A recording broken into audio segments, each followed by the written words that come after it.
Map dito.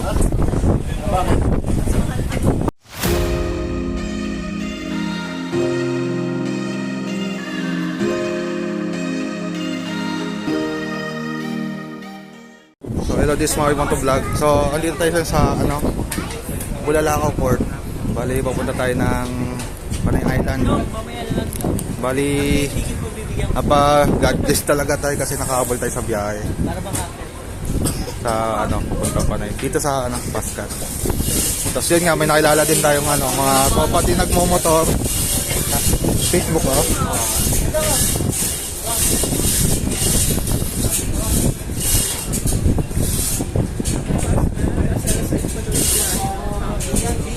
search kaya. Hindi na ng net. Ito. Reels na pinindot. Ito sila kaya. Boss, ano pangalan boss? Tumi. Ito, nakasabay natin dito sa Pascat dito sa Bulalakaw. Bali, siyempre alam mo na pag mga motor, alam na. Ayan, si Sir Philippine Book with the best. Ayan. Dito kasama si Sir. Napapa po natin, Sir? Carl po, Carl. Ayan. So, dalawa lang sila. Oo. Shoutout na po saan nila. Dito kasama. Hello, pa. Paano kami? Ticket. Sakyan lang kami. Oo. Dito lang ang katiklan.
wala akong nalooban.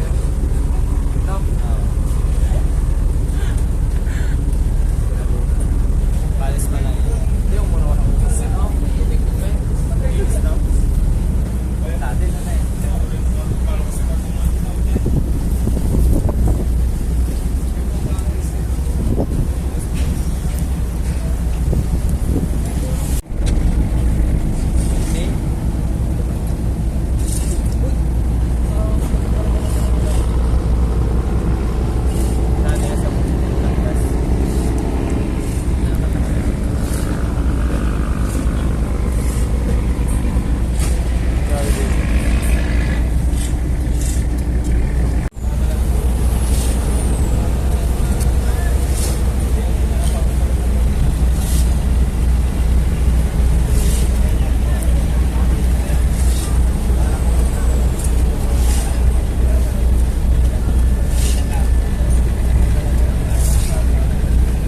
Coast Guard oh.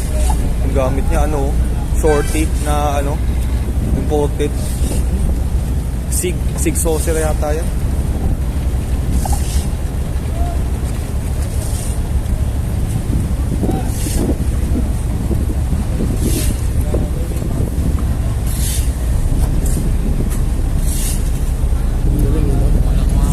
Yung magkatraka ba yun ah? Ha? Wala na. Nuhuli na. Ipugot daw eh pag nahuli. Ha? Diretso pugot na pag nahuli.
na po nauunang bata.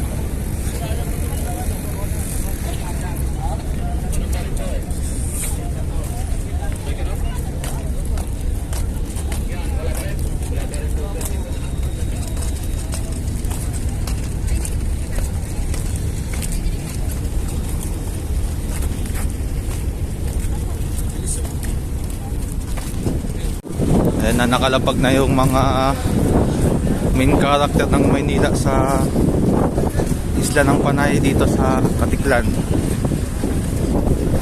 Yeah.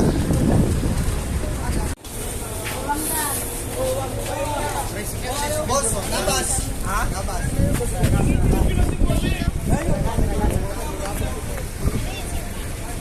Kubaw po, kubaw.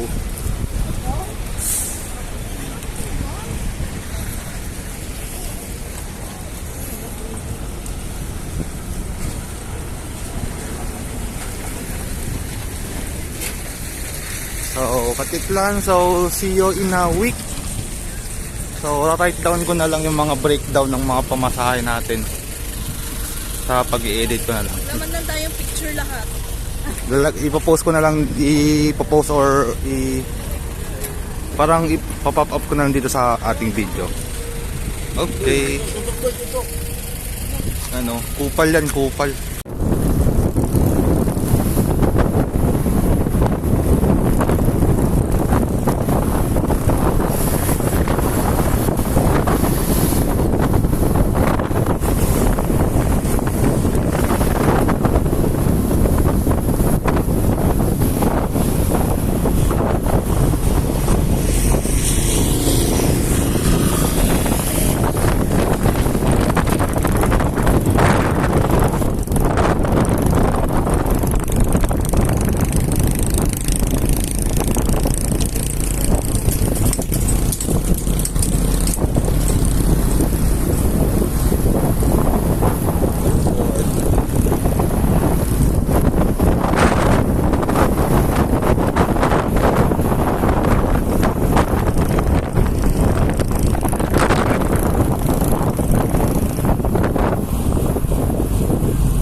hello. Andito na pa tayo sa ating probinsya. Sa Panaan, andito bla bla bla nung address. So share ko lang yung breakdown natin sa pamasahe. Natin natin tong camera natin. Ito. Bale ito, mabilisan lang. Ayusin natin ha. Ito sa Batangas, Calapan. Ayan. 300, 377, 528, 528, 528. Ayan yan. Apat na 528. And then, dalawang P77. Bali passenger to. Tapos ito yung sa sasakyan, no? Bali 3,000. Ano ba to? Ewan ko ano ba to. 3,040, 90. Yan. Ito. No? So ito naman yung sa ano, Bulalakaw. Basa nyo ba? Ano to? Terminal fee 25, 6 pesos yan, 6 pesos. And then 24 passenger. Bali ito sa passenger, so afford naman yan, no? Kahit di na natin pansinin yan, may iba na lang. Ito sa pure lang to ha, passenger, di ba? Passenger fee kung ano no, bla bla bla. So sabihin natin ano lang yan, kaya naman yan, afford naman yan. Bale ito yung sa barko, yung paskat, no? Ang dami namin may kasama pang bata. So ayan, 600, may 550. Economy lang yan economy. 559 PWD. Economy senior, same price. Ito standard to, standard 782. Standard 782 standard no. Marami kasi kami kaya yan. Ito economy student ba to? Ay, hindi ko alam kung ano to. Ano nakasulat dito? Ano?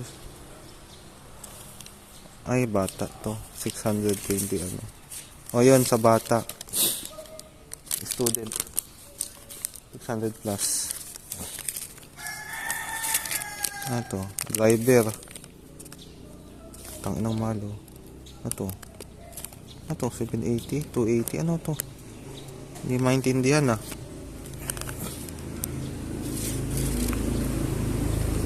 200?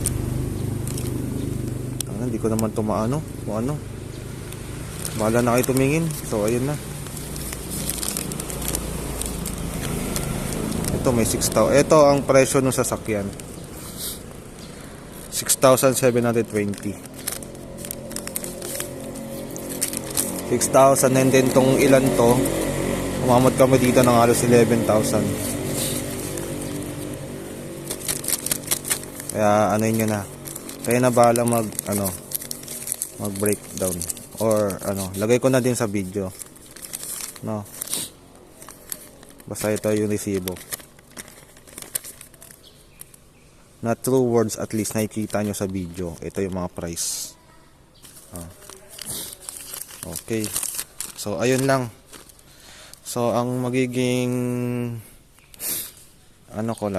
masasabi ko lang is kung babiyahe kayo ng Panay, for now, sa panahon ngayon natin, siguro sa bus is okay, no? Bus is okay. Pero kung magpa-private kayo, ang gawin nyo is Batangas to Katiklan na agad, direkta. Kasi ang hassle, promise, ang hassle.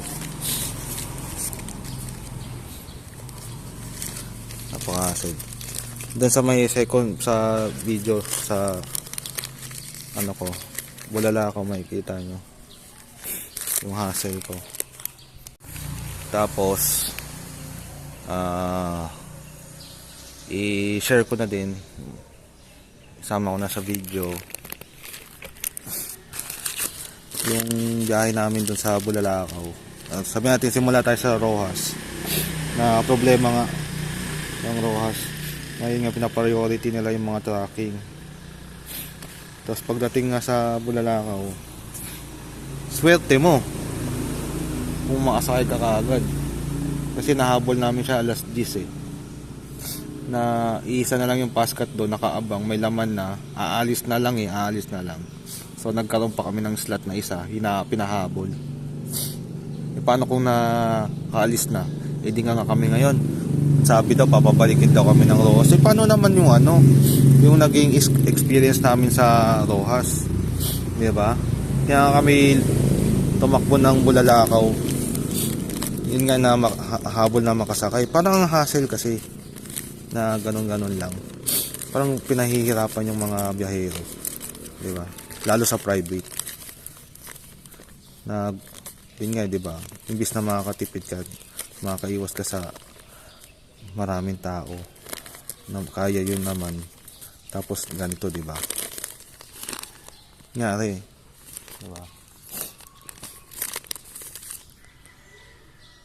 Tapos paskat, alam naman ng lahat na mahal yun. Kaya kaya magiging ko na lang, info, idea ko na lang sa lahat ng babiyahe. Direkta nyo na agad Batangas to Katiklan. Huwag na kayo mag-Mindoro na mag-Roro. Direkta na agad nyo na yung barko dun, kasi pagdating ng Mindoro, napaka-hassle. Ang hassle, promise. Sa experience na lang. Share ko kaagad to sa inyo lahat ng mabilisan. Bali, ang biyahe namin is January 2026. Fresh na fresh to, updated. Kaya ang masasuggest ko sa lahat na babiyahe ng Panay, rekta nyo na agad ng Katiklan. Huwag na kayo mag-Mindoro, ang hassle. Rojas, di nyo alam kung anong pwede mangyari. Hindi kayo papansinin, walang exact date, hindi sigurado. Kausap mo dun, hindi mo malaman kung gusto kang paalisin or hingan ka na lang ng pera. Walang kasiguraduhan. Tapos Bulalakaw ang last chance. Paano kung nakaalis na, di wala ka ng last chance, di tambay ka ng Bulalakaw or Rojas, something like that. Tapos yun nga, nakausap din ako na alas 6 pa daw yata sila nun. Ngayon lang din sila nakaalis. Halos 24 hours sila nag-abang sa port, kasi di nga nila naabutan yung last na last board ng paskat, kaya inumaga sila. Di ba yung ganun, di ba ang hirap? Kinakain ng yung oras mo para lang sa mga sasakyan na ganyan. Kaya yung masasuggest ko, ganun na lang. So, see ya sa mga susunod pang video. Tandaan nyo na. Thank you.